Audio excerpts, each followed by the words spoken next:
All right, music fans, welcome back. It's me, just me, Dave, the harmless little fuzzball here, telling it like it is, talking about music. Sometimes I do it in real time, mostly for real people just like you, just like me right here. Hey, folks, the, the war of words between Dennis DeYoung and JY has escalated because Dennis has weighed in. Dennis DeYoung has commented on the JY interview I talked about, I don't know, a few days back, where JY goes off on this tangent about Roboto and how it lost all of the male audience, all the testosterone got sucked out of the room, and with it went Tommy Shaw, by the way, who left the band and was begged to come back but didn't, and the other members were begging Dennis to replace Tommy Shaw. But yes, Roboto was the end of Styx, but they still wanted to continue with Dennis at the time. Go figure.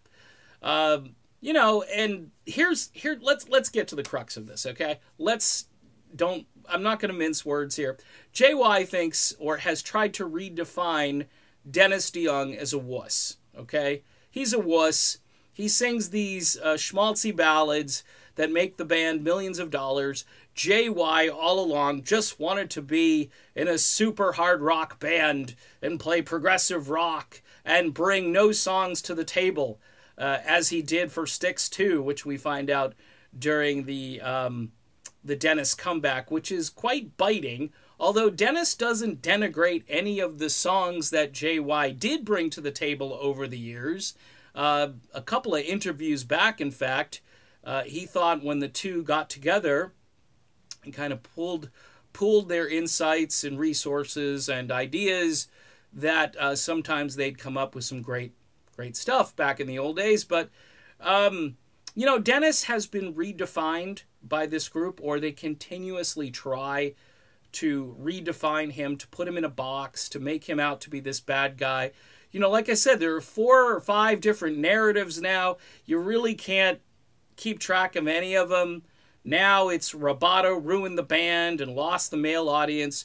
Dennis believes that if everybody had stuck with it, their male fans would have come back. You would have probably just said, hey, we need to counterbalance what we just did with something else that's a little more hard rocking. Keep in mind, though, you're going into the mid-1980s. And, the synthesizer and pop music at that moment, and new wave and all of the underground stuff that's kind of bubbling up, is really going to define the way you sound. Listen to some of the Tommy Shaw solo material that came out after he left Styx. Yikes. Holy crap, Batman. Look, there are a few good moments on those albums, but they're very computer-generated sounding. They're very 80s sounding. There's not a lot of prog in there, and there's not a ton of super hard rocking stuff, JY.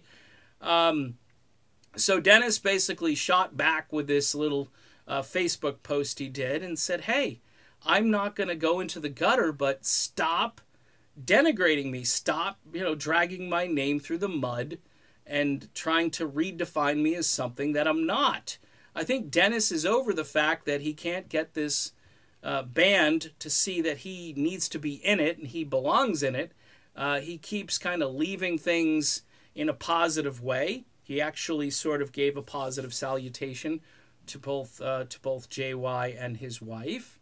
But in the end, it just seems that these guys are needlessly attacking the guy who continues to help them bring in touring revenue every single year on the back of his songwriting and musical talents. That's how I see it, and that's the way it is. All right, done with this video. We shall see if they go out and do another interview. Someone told me that Styx was planning another big interview with Darren Rather on Access TV, which the last one was just riveting. So I can't wait to see them again. Oh, that Dan Rather. He's such a great interviewer. He's perfect for music. See you, folks.